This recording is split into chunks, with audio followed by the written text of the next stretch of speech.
اگر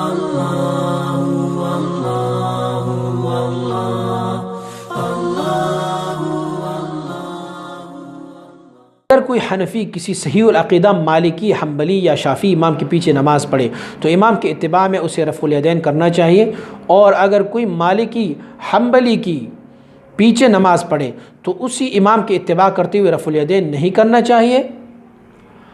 ہر مسلک والے جو صحیح العقیدہ ہے اور دوسرے مسلک والے کے پیچھے نماز پڑھیں گے تو وہ اپنی ہی مسلک کے مطابق نماز پڑھیں گے۔ امام مالکی ہے، حنبلی ہے یا شافعی ہے تو مقتدی اگر حنفی ہے اور ان کے پیچھے نماز کھڑے ہیں تو وہ اپنی نماز کو اپنی طریقے، اپنی مسلک کے مطابق پڑھیں گے، بھلے امام اپنی مسلک کے مطابق پڑھتے جائیں گے۔ اور اگر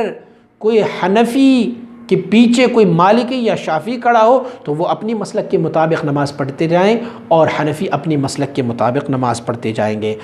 میرے خیال میں آپ کا سوال یہ ہے کہ حضرت امام شافعی رحمۃ اللہ تعالی حضرت امام ابو حنیفہ رحمۃ اللہ تعالی کے مزار پر حاضر ہوئے تھے تو وہاں پر آپ نے اپنی مسلک کے مطابق نماز نہیں پڑھی تھی، بلکہ آپ نے حضرت امام ابو حنیفہ رحمۃ اللہ تعالی کے مسلک کے مطابق پڑھی تھی، تو وہ بات بھی درست ہے۔ لیکن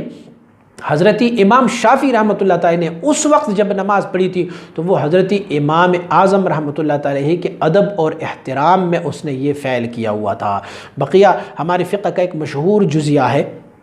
کہ شافعی حضرات فجر کی نماز میں قنوت پڑھتے ہیں، جس کو قنوت نازلہ کہتے ہیں، وہ قنوت پڑھتے ہیں تو قنوت کے دوران وہ رکوع کے بعد اپنے ہاتھوں کو اٹھاتے ہیں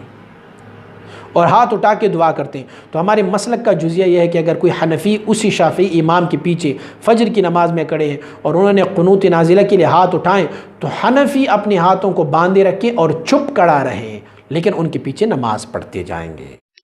سلسلہ لیے سیفیہ کی نعتیں، منقبتیں و بیانات و دیگر معلومات سے آگاہ رہنے کے لیے ہمارے YouTube چینل کو سبسکرائب کریں اور اس ویڈیو کو لائک کریں اور کمنٹ ضرور کریں۔